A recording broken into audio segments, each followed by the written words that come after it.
So, not to be dramatic, but I think I have a new favorite personal finance book, Get Good with Money. Welcome back to the channel. So, every month we are picking a new personal finance book, and the month for February was Get Good with Money by Tiffany. I don't know how to say her last name. No disrespect. I don't know how to say her last name and I don't want to mess it up. But she goes by the Budgetnista online. So in this video, I'm going to do a review of the book and my favorite takeaways from it and things that I think are worth sharing with you all. If you want to help pick next month's book read, then leave some comments down below and let me know your suggestions. Okay, so let's get into this book, y'all. This book was so timely. Like it was so timely. Okay, so the way the book starts, she gives you like an overview of her life and I don't know how old she is now. I guess she may be like in her 40s or so. I'm not really sure. But the book starts where she explains about her finances when she's in her 20s. And so backstory about her, she was a teacher. I think she taught like kindergarten age kids. So she was a teacher. I think she was making like 30 or 40,000 a year. Despite that, she was able to save like 30 or 40,000 within 3 years of starting her teaching job. She bought a condo. She was debt free. She didn't have any student loans. She didn't have credit card debt. She was in a really great financial spot. And then she met a scammer who scammed her out of tens of thousands of dollars. Like, I forget the exact amount, but I want to say it was over like 30,000. Like, it was a lot of money. So she then became in debt from that. She also got laid off from her job. Eventually, she could not pay her mortgage, so she had to move out of her condo. She had to move back home with her parents. She then had to rent out her condo to pay the mortgage, but whoever she rented it to didn't actually pay rent. So it was a huge thing. Like she started out up here and then it just like all came crashing down and she was like depressed and it just put her in like a bad mental space for like 2 years. And I was just like, is this woman me? Because I was just like, the similarities are uncanny. Someone who I would say like in the past I was doing very well financially. Then I got myself into debt. I wasn't scammed the way she was. I guess you could say I scammed myself or I played myself because I got into credit card debt. But debt nonetheless. Then got laid off, has a mortgage. I'm not at the point where like I had to move back home. Actually, I'm in a different background. I'm visiting my parents. So I am at my parents' house right now, but it hasn't gotten to the point where like I have to move into my parents' house, but it could.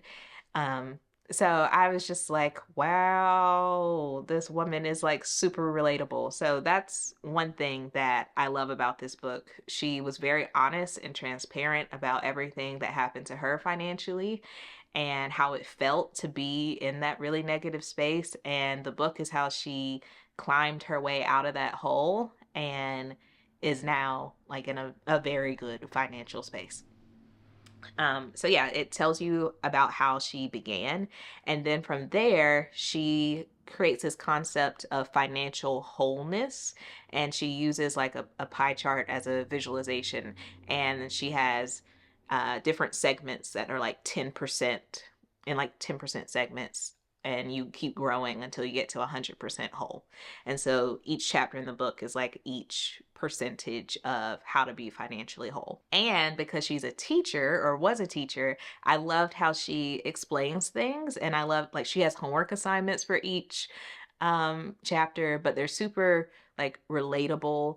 Probably because she taught like elementary school or kindergartners. She just makes it really easy to understand. And I think that's part of the reason that this is like a new favorite of mine because it's just very relatable, very easy to understand. There's a lot of like personal finance terms that like terms definitions that can be confusing. Like she has a whole chapter on investing And investing can be a very hard topic to discuss and to explain to other people, but she has a way of like really breaking it down so that it is understandable. It may be something that you have to like come back and reference to, like, wait, what did she say about this?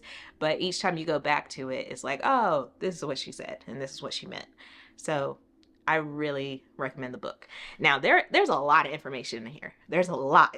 So I'm not really like, I can't teach you in this YouTube video everything that she teaches you in this book. So I highly recommend getting the book. Now, as you can see, I read a lot on my e-reader. However, as far as my like physical book collection, I'm trying to move where if I read it on my Kindle and it's like a really good book that brought a lot of value to me, then I'll also get a physical copy of it. And this makes the cut of like, oh, I need a physical copy of this because I use a highlight feature so much on this book that I would love to have a physical copy so that I can actually highlight and annotate in an actual book. So one day I will be getting a physical copy of this book. Okay, so I'm going to very briefly highlight the different things in each chapter and how you can get from 0% whole to 100% whole. And I have my phone so I can go over my notes. So hold on. So the first thing that you want to do, the first thing that you want to focus on to get 10% whole is to build a budget. The chapter is called Budget Building. So with this, we're really just starting at the basics. And with each step, you get more and more advanced. But first things first, you gotta know how to budget. And I think a lot of us don't like budgeting because it makes things a little too real. And I think that we like to avoid knowing the actual financial situation that we're in because, ignorance is bliss. And if you don't think about it, then you don't have to worry about it or stress about it. But if you don't think about it and you're not actually aware of where you're actually at financially, then you can't do anything about it. So that's why you do want to budget so that you are aware of your situation and you can make steps to better your situation if that's what you feel like you need to do. I'm not new to the concept of budgeting. I've been budgeting for years. But there was one thing that she did that I thought was really interesting. So with a budget, like I have my budget template, if you've seen those videos, and if you want that, you can go to my website and check that out. But it's not, she takes it a step further than just like listing out everything that you're going to do in your budget. So for example, you can have like rent, your phone bill, a medical bill, clothes, food. Like you can list out everything that you are going to spend money on, but she takes it a step further by like categorizing what you're spending it on. And there's only 3 categories. There's one to mark fixed expenses, like your rent is a fixed expense, student loans, like that's going to be the same every month, your phone bill the same every month. And then she has variable expenses, so that's things like your water bill, your energy bill, things that still need to get paid but they fluctuate every month. You don't really know what it's going to be until you get the bill. And then there's things that you spend because you want to, not because you have to. That's your eating out, that's your clothes, that's your subscription services, all these things that you are paying for, but things that you don't actually need. So she does that to mark each one and to put them in these 3 buckets. And then she will count how many items are in that bucket. And if you are in a situation where that one bucket where that was all the things that you are paying for but that you don't need, if that number is higher than all of your fixed expenses and your variable expenses that are like necessities, then you don't have a income problem, you have a spending problem. Like if that number is too high and you're struggling every month, is sorry to say this, but it's basically self-inflicted.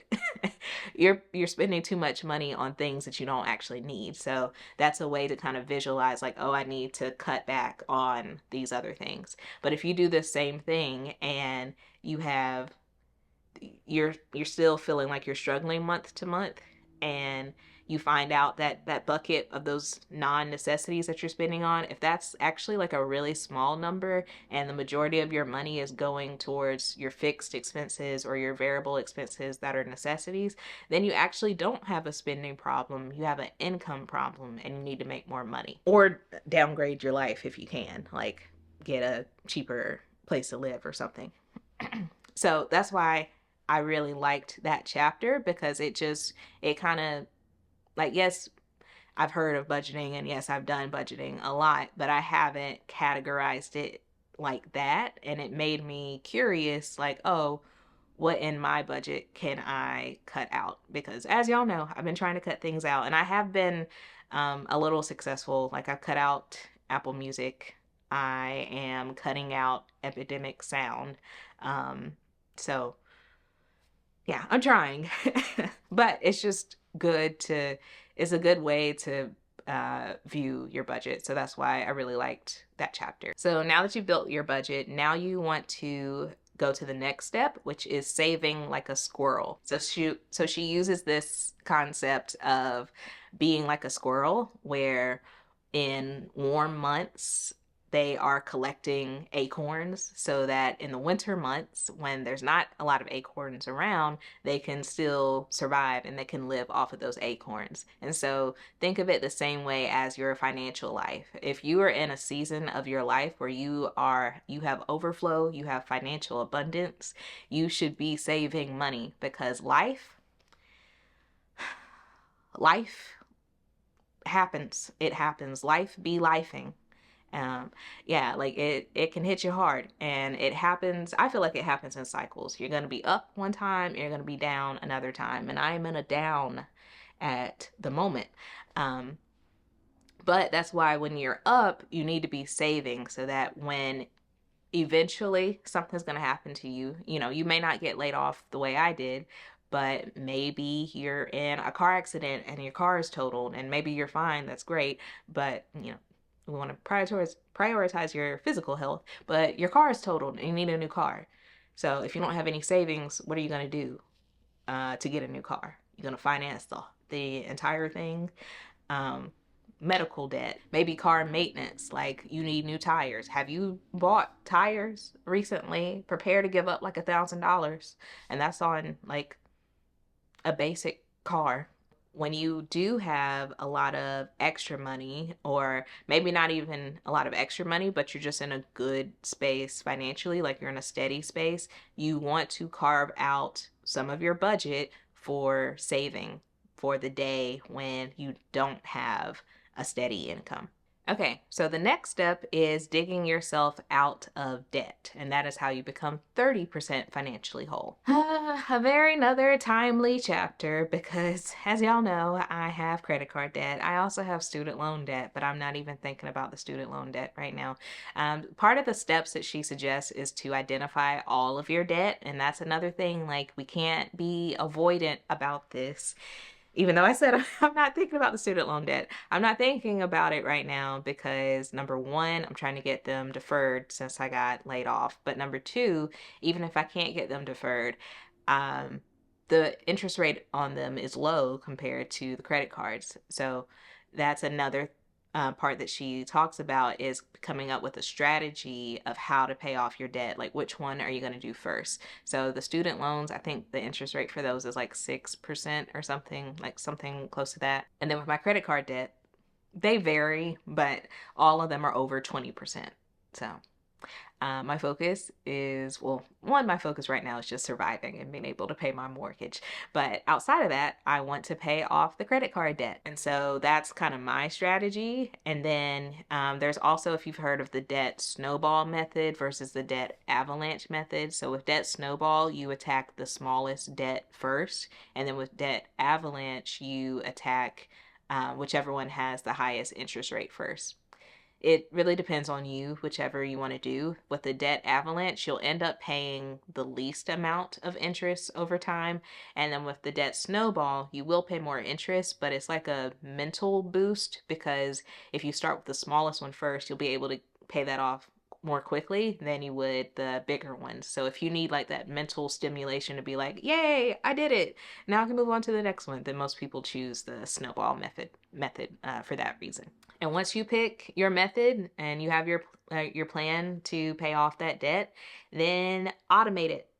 Don't make it an option. If you can, if you have the financial security to automate it, go ahead and automate it. That way you never miss a payment, and every single month you're paying down your debt. And then when one debt is paid off, whatever money you were using for that debt, then add that to your other forms of debt. So if you were paying $300 a month towards debt, 150 goes towards one credit card, 150 goes towards another one. Once that smallest one is paid off, don't just start only paying 150 a month towards credit card debt. That 150 that you paid off, now move that towards the other debt that you still have, so that you're still paying $300 a month. That way you can get rid of that debt faster. The next part is focusing on your credit score. So that's how you get to 40% financially wholeness.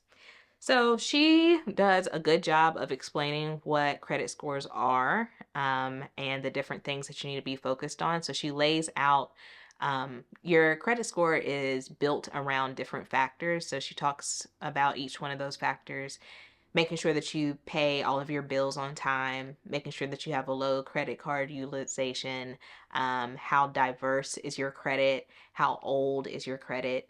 All of those things will impact your credit score. And she talks about why it's important to have a good credit score. There are some people who are like, oh, you don't need a credit score. Well, I'm not sure. I'm not quite sure how realistic that is. And I feel like in today's world, or at least in America, you're going to need a credit score, which I think she also touches on that in the book, that credit scores are like an American thing. And if you go into other countries, they don't use the same type of credit system that we do. Next, to get to 50% financial wholeness, you want to increase your income. So that chapter is all about different ways of making money. If you are a salary employee, congrats! Ask for a raise, get a promotion, things like that. Maybe you can start a side hustle. That's one of the things that she did to pay down her debt and earn money. She did babysitting and she was a tutor. So if you have skill sets that people tell you that you're good at all the time, so maybe it's not a part of your like 9 to 5 type job, but in your friend circle, what do they come to you for help about? Whatever that thing is, usually that is something that you can monetize in some type of way. So just being creative about figuring out different ways that you can earn income.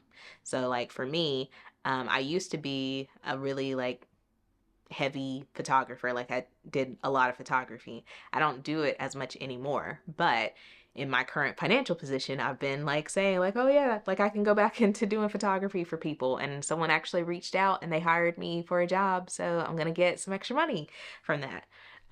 So yeah, like any other things that you used to do a lot, but you may not do anymore, or things that you consider like a hobby.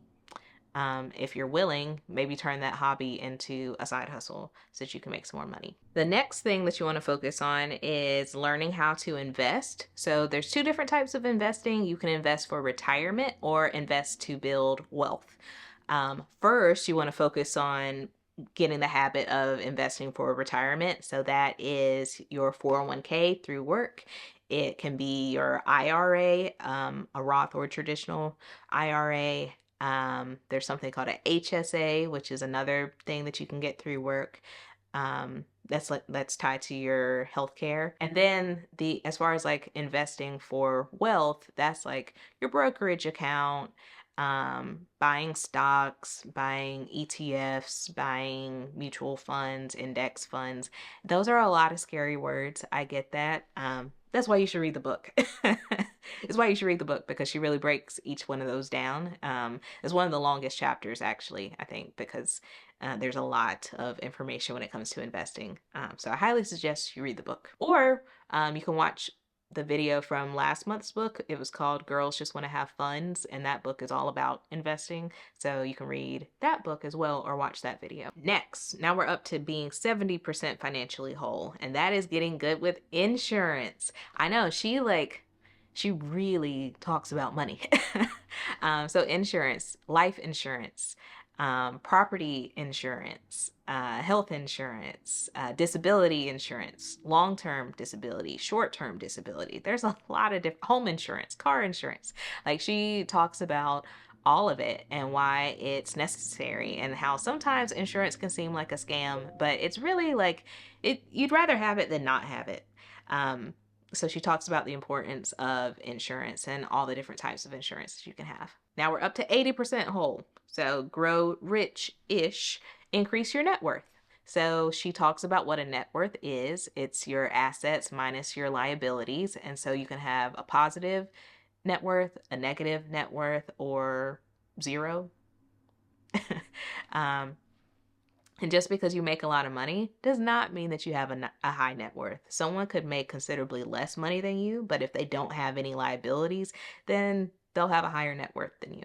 So that chapter is all about net worths. 90% whole. Picking your money team. So a money team is hired professionals who help you manage your money. And not everybody is going to need a money team. It depends on how complicated your money is. Like, if you are single, you don't have kids, you don't own a business, you don't own a home, you probably don't need a money team.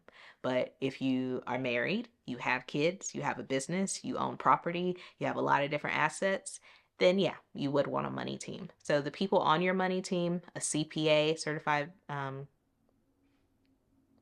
is it certified professional accountant or certified public accountant? Anyway, they're a certified accountant. They're certified financial planners.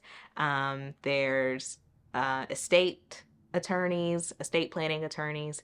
These are all different professionals that you can pay to help manage your money. But just make sure that you vet them. And then also there's something called a fiduciary. I think that's what it's called. But these people are like legally required to work in your best interest, so they won't take advantage of you. And last but not least is estate planning. One day you're not going to be here anymore. It's like weird to think about that, and it can make you feel uncomfortable, but one day it's going to happen to you, one day it's going to happen to me. And since we know this is going to happen to you, to me, to us one day, there's no reason to not be prepared, because this is not a what if situation. This is a when type of situation. So have beneficiaries. These are people who, when you are no longer here on this earth, these are people who will inherit your assets. Find out who you want your beneficiary. Yes. Find out who you want them to be, and then add them to your accounts. Have a will. Have, what are they called? They're like health directives, advanced directives. So this is if you're in a coma and you can't speak for yourself, have someone who can speak for you. Have a trust. These are all things that she covers in that chapter. So once you do all of those things, you are officially 100% financially whole. I know I went through it fast, but that's because this is like, there's more than 300 pages in this book. There's a lot to cover. This would be like a 3-hour long video if I really wanted to, dive deep into each chapter. So if you haven't read the book, I highly suggest it. And even if you can't read it all at once, read whichever section you're at in life. So, I feel like I just need to start over. So I'm going to be starting from that first percent. I'm going to redo my budget and start from there. So I hope that you've enjoyed this video. If you read the book, I hope you really enjoyed it, and I hope you got something out of it. Leave some comments down below and let me know what you thought about the book. Subscribe to the channel if you're not already subscribed, and I'll see you next time.